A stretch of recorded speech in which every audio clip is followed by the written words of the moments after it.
Hi, everyone. Thanks for coming. My name is Alex. I work at checkout.com, and for those of you not aware, Checkout is a global payments platform that enables businesses and their communities to thrive in the digital economy. So we have an end-to-end payments platform which is modular and has very transparent fee structure. So the merchants can actually choose the features they want to use. And because we have local acquiring, so that means that we can reduce costs and we have very good authorization rates. So if you're considering a new payments platform, get in touch with me, or if you want to complement it with your current payments platform, get in touch with me and I'll get you in touch with the right people. So yeah, this is what problem are we trying to solve at Checkout? So we have like multiple teams across the business, domain teams, product teams, business teams, and they all have this desire to autonomously do their own batch data processing, create their own data products, generate their own insights, and create their own reports. And why do they want to do that? Is because they are actually the subject matter experts on their data. So they know about their data better than anyone else, inclusive of a centralized BI team. And the second reason is, in many cases, they don't want to actually do any enrichment of that data. You know, they get the data that their own products are generating, and they want to do some kind of insights or analysis or create some modeling on top of it without actually joining it to any data from any other domain. And the third reason is because they want to move fast. They want to move a lot faster than a centralized BI team can do. So we started receiving a lot of these little requests from teams. Hey, I just published my data. Can I just create a table on top of it and put it in Looker and just do a dashboard based on that data? And we didn't want to get in the way of people actually trying to do this, but we felt really bad when we got those questions, right? So a lot of pressure, and what do we do about this? So we kind of took the approach to open this up, but open it in a way that is governed, and we don't end up with like a table created in someone's database or Snowflake database somewhere in the world, which is now being used in a dashboard, which is critical to run business operations. So that's what we try to do. And we are trying to solve that problem in two parts. One is with infrastructure, which is common to all of these domain teams, which will do batch data processing, and with an organizational model across the business that actually depends on the use case that's trying to be solved with these processes. Which takes me to the use cases. So we have lots of use cases where we use data across checkouts. They all fall into one of these four classes or types of use cases. Product features are, it's like a merchant reporting UI. So when a merchant goes into Checkout's portal, they can download a CSV containing all the payments we have processed on their behalf. That data is actually coming from the data stack, and it's coming from Snowflake. Or they can schedule that to run on a weekly basis and send it somewhere. Or our fraud detection. So part of being a payments company is you have to score each payment we receive on their likelihood of it being fraudulent or not. So those are actually product features. They are built into our products. Then we have analytical reporting. I think it's almost self-explanatory, but payment performance is, we do analytics around optimizing this metric, which is the number of payments we can process divided by the number of payment requests we have received. Or we do product analytics like experimentation and user behavior and things like that, and make decisions around what do we do and where do we go from a product perspective. Or we do finance analytics, forecasting, marketing analytics, like how do we allocate our marketing spend in the most efficient way possible. And then we have the other class of reports, which is operational reporting, which is everything we need to actually run the business, but without actually making decisions based on those reports. So product operations, regulatory reporting, which we need, any reconciliation activities we need to do within finance, liquidity, or billing. And then we have core, which is contains data sets which are used by more than one domain. This is the core definition of what core is. So if you think about like marketing spend, if I'm calculating marketing spend, the only data I need is probably marketing domain data like Facebook ads, Google ads, and all of that, right? And I can aggregate that and calculate marketing spend. But if I want to calculate return on investment on marketing spend, then I probably need to join that data with revenue data, which is coming from payments. And because we know a lot of people are going to use and have an interest in revenue data, that becomes core, because we know that's going to be used by multiple domains. So that's kind of set the scenario. There's these 4 types of reports. And then we have an organizational structure. I'm going to talk a little bit about org structure, and then I'm going to talk a lot about tech. What is the tech that's supporting all of this? So we use what we call the N in a box model for product teams. So a product squad has someone from product management, people from project management, design, then software engineers, and data people. So in the use case of product features, the people which are actually creating the data sets are actually the software engineers. They are actually wearing the hat of the analytics engineer, but they are actually software engineers, and they tend to be back-end engineers. But they use their own dedicated data stack. They have their own dbt project, their own Airflow DAGs, their own GitHub repos, et cetera, et cetera. So that's the setup to do product features. Another model we have is the hybrid model. This is more classic.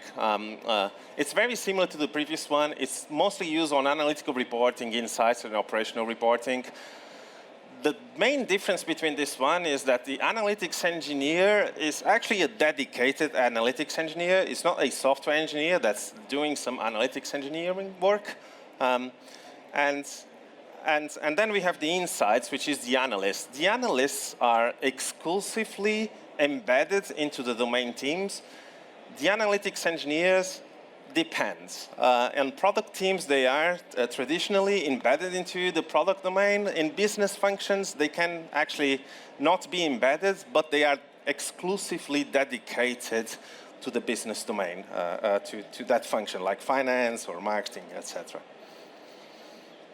Then we have the core team, which is an intentionally centralized team of analytics engineers. They are dedicated analytics engineers, and they create highly reliable data sets with well-defined SLOs for freshness, quality, and documentation. And they also create that team creates the tooling to maintain our BI platform. We use Looker. And to ensure that people can create their own dashboards, view dashboards, but also do developments in Looker without ending up in a mess. We don't have a fixed group of people that's working in core. That is, the team and the OKRs are actually defined on a quarterly basis. So it changes, it rotates. And you might think that this team is going to bottleneck everything. Well, no. This team used to bottleneck everything. They were a single team creating everything, but a lot of what was created in the past by this team is now very stable, and they are the main data sets that actually we use, which are used by multiple domains. And we don't go through a lot of changes into these. We only go through changes when we launch a new product or we change a product. So that kind of sets the stage for how we are organized in the different domains. But then everyone kind of falls into this functional operating model. At the bottom, we have the data platform team, which is a team of DevOps and data engineers, and they are mainly focused on creating infrastructure to be leveraged by all of these domain teams. Then we have the analytics platform, maintained by analytics engineers, and they are spread into the different domain teams which we saw before, right? Domain team 1, for instance, could be a product feature domain, because they are actually just developing a product feature, a data set for a product feature, and they don't have analysts or insights. Then we have the insights layer, which is made of analysts, and they are working to derive insights and influence strategy in collaboration with the upper layer, which is the business domain. And then we have the data platform team. It has four main areas. So infrastructure is the team which is focused on networking, reliability, availability, scalability, and security of our systems. Then we have data governance, which is the team which is focused on data quality or building tooling and frameworks for data quality and discoverability and ensuring that we meet all our regulatory requirements. Then we have processing, which is a team which is focusing on creating tooling and frameworks for doing batch processing and stream processing. Think like dbt, Airflow, Kafka, streaming applications, and all of that. And then last, we have the ingestions team, which is a team which is responsible for ingesting all the data into the data warehouse. So this is our high-level architecture. Starting on the left, we have data producers. These are the software engineers which are creating products for checkout and for our merchants. And they store data in operational databases like SQL Server, Aurora, DynamoDB, etc. And we stream that data using a Click, which is a change data capture system, into Snowflake in real time. This is our least preferred way of actually bringing data into Snowflake because our preferred way is the next one, which is like having software engineering teams actually producing events which are well-formed, have schema, they have schema validation, and we actually know the business context that generated that specific event. So we push that data through Kafka. We use AWS MSK. And on top of that, we have lenses.io, which is just a data ops or a user interface for us to interact with our Kafka cluster. Then at the bottom, we have third-party applications, which are going to be like SaaS products we use, like Salesforce, Google Sheets, etc. We use Fivetran, which allows us to ingest data from these third-party applications into Snowflake. The streaming platform is another talk. It's enough for another talk. We don't use it only as a mechanism to bring data into Snowflake, but we also, the intent is to unlock any opportunities for us to use streaming applications, like, for instance, velocity features for fraud detection, etc. So then on the right side, we have Snowflake. Downstream from landing, that landing database, there's going to be all those domain teams which will process data in a batch manner. All of them will use dbt, and all the dbt jobs are going to be orchestrated by Airflow, which sits on top of AWS ECS. And then at the bottom, we have everything. We use Datadog for availability. Well, is the system running? Is the pipeline running? Did the Airflow DAG fail? Or is the Kafka broker down? We get notified about those things via Datadog, and then we can push it to PagerDuty or Slack. And then we use Monte Carlo as a data observability tool, which is more focused on the data quality side. So if a pipeline is not broken, but we are not receiving data because the producers are not producing data, we would be made aware of that with Monte Carlo, for instance. This is the warehouse high-level architecture. So the landing database is an immutable database. It's the closest thing we have to a data lake. And all tables there have a replication date or a timestamp column, which is monotonically increasing, which is a mechanism which is used across the whole platform, which allows us to create downstream processes which are idempotent, incremental, and very cost efficient. From landing into source,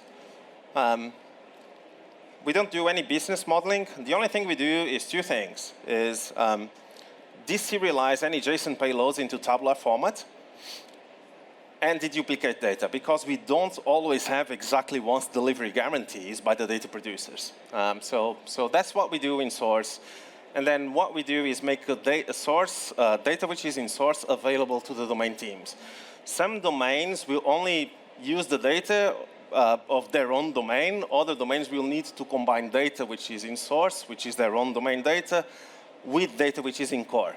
So for example, that return on investment for marketing, that would be one of those cases. But if I want to calculate just marketing spend, then I just need that marketing data which is in the source database. So that's how we organize the data in Snowflake.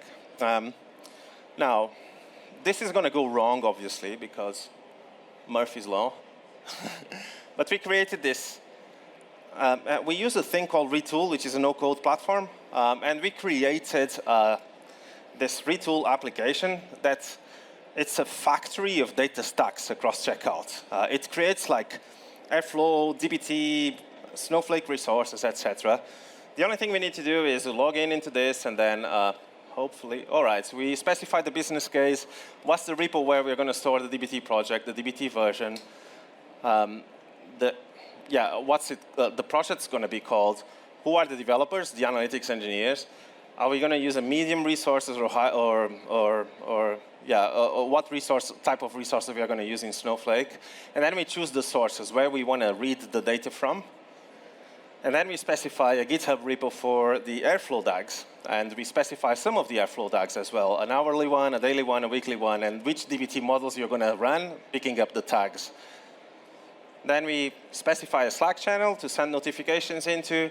And then we specify a Monte Carlo domain, which is going to be on top. You click Submit, and this is everything that's going to be created. And you're going to have links to access all of this. So let's see what happens next. OK, so this is everything that gets created. We have 20 of these projects now. They all have very good adoption across the business. On the left side, we create a Snowflake database, which is going to be the target of that dbt project.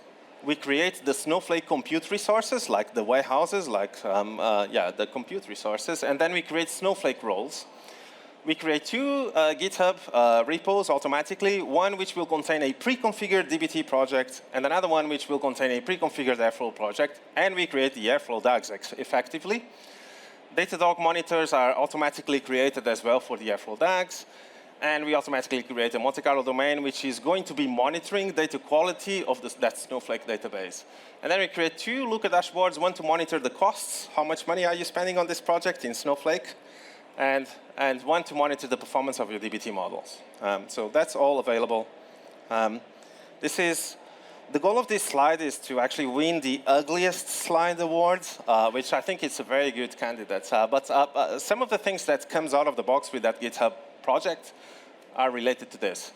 So this is the dbt project development workflow across checkout, across all of these projects. So a developer or an analytics engineer creates a feature branch from main, creates a feature database, and that's an interesting one. And while the analytics engineer is developing on their laptop, what it's going to do, and when they run, so we have this thing that helps them create these databases, the feature databases. When they are running it in their local laptop, what's going to do is read data from the production source database, and it's going to write it into that domain feature, which it's a database that only the developer sees, no one else sees. And why did we do that? Because we had lots of cases where people were developing with QA and dev data, all good. Once it got deployed to production, all broken. So we don't want to have that problem, so this is how we fix that. The problem we had with that is this production source database, it has like tables which has literally hundreds of billions of rows, and we don't want to actually spend too much time developing and spending all of that money while we are developing. So when we create the project, we have this metadata which we associate with all the source and landing database or data models, where we automatically filter some of the big sources of data to just use the last day of data, for instance, which is a sample good enough for us to work on. All of this is completely transparent for the developers. They just run things in development. They don't need to be worried about, am I going to break something in production, or is something going to go wrong? And it's going to do this all automatically. Once they're happy with it, they raise a PR. There's a CI build that's going to run. It's going to do a bunch of tests. If the tests pass, then they can deploy that to production or to any of the lower environments we have in Snowflake. That's QA, Dev, and Sandbox. What they also have to do is write a small deployment script with the dbt commands they want to run once the continuous deployment pipeline runs. So that's kind of, and this is important to what's coming next, right? We generate the dbt project. It has comprehensive documentation, how to set up, development workflow, how to deploy, all of that. Data sources are pre-configured. with the filtering for all the development. The CI builds in a scoped database and tests like schema changes, syntax errors, and the DBT test itself. And then a continuous deployment executes the deployment script and pauses the Airflow DAGs while that deployment is running. What we want to make sure is the deployment pipeline is not refreshing a model which is actually being refreshed by an Airflow DAG at the same time, because we don't want to run into those kinds of problems. And all of this is fully working end-to-end when we create it, but we want actually the people, the domain teams, to actually own it. So if they want to change any of this and they want to change the DBT project and how the CI and the CD pipelines run, all right, go for it. You can change it. We are just setting you up for success at the beginning and making sure that whatever you're going to do next is going to have some level of governance, and we'll follow the best practices. Then in terms of Snowflake resources, we create like the target Snowflake database, and then we create the compute resources. There's a generic warehouse for the developers and for the analysts to query. There's this one, which is the one that's going to run the production stuff, transforming the data and running the Airflow DAGs. One to run the CIs, and then one to consume the data, whether that's reporting or whether that's in any other way you're going to consume the data. What we want to guarantee here is when you're doing development, you're not exhausting your compute resources, which are going to impact actually the production runs. So we want to make sure that one thing doesn't impact the other. And then roles, we have like the DBT developer role is a role which is associated to human beings. And it ensures that you can read from the source databases, the production ones, but you cannot actually write into them. You can only write into the feature databases, the ones you're using for your own development. The analyst is a read-only role, and then the transform one is not assigned to any humans, is the one that actually is used by the service accounting Airflow to run the pipelines, and it's the only one that actually has permissions to actually write into the production target database. We generate the Airflow DAGs, 3 DAGs. Each DAG has a few tasks. One, to pull the latest version of the DBT project, installs DBT dependencies, runs the DBT models with the specific tags, uploads the DBT JSON metadata run into Snowflake so we can do all the analytics on top of that, and then posts the execution details into Slack. It also has a CI/CD pipeline. It's set up in the beginning, but people can change it, and the teams can change it. And Airflow has a comprehensive roles-based access controls where you can interact with your own DAGs, but you cannot interact with any of the DAGs which belongs to other domain teams. So that's all, authentication is really takes a lot of effort. We generate a Monte Carlo and Datadog. We generate a Monte Carlo domain. We automatically create that domain, which monitors the target database. By default, we enable the machine learning models for detecting any freshness or volume or schema changes out of the box. So teams get that for free. And they also can get for free like a mechanism to document their models. And what we are noticing here is teams actually like to have 2 domains in Monte Carlo, one to monitor like the critical data sets and one to monitor everything else. And then we have Datadog, which allows us to create alerts whenever any of the Airflow DAGs fail, and then we can push that to Slack, or we can push that to PagerDuty if someone is out of hours doing support for that. And then we have the Looker dashboards. So on the left, one with Snowflake costs. You can see the number of projects. You can break it down by the warehouse in Snowflake. Are you spending more money transforming the data, or are you spending more money in consuming the data, right? So you have that visibility of that. The other thing which is good about this when we create like multiple domain DBT projects is that we are able to actually attribute Snowflake costs to the business units, which is really cool for us when we don't become like this huge cost center, right? So we can say, marketing actually spent this much money in Snowflake, and finance spent this much money, right? So you're able to monitor costs here, see if your costs are going up or down. And then you have this one, which allows you to monitor like the performance of your DBT models. Is anything like coming up, going down, the number of models you have running, how many have errors, etc. All of this is segregated by business unit, the business unit which your project belongs to. So people which are in marketing cannot see how much spend is being generated by finance team. So we kind of keep things a little bit separate there. And then last slide, I know I rushed this a little bit, thank you. So we create these communities across the business. We are ramping them up. We are not still very good at them, but we have an analytics engineering channel, cross-checkout. I checked this morning, I think it had 105 members in it.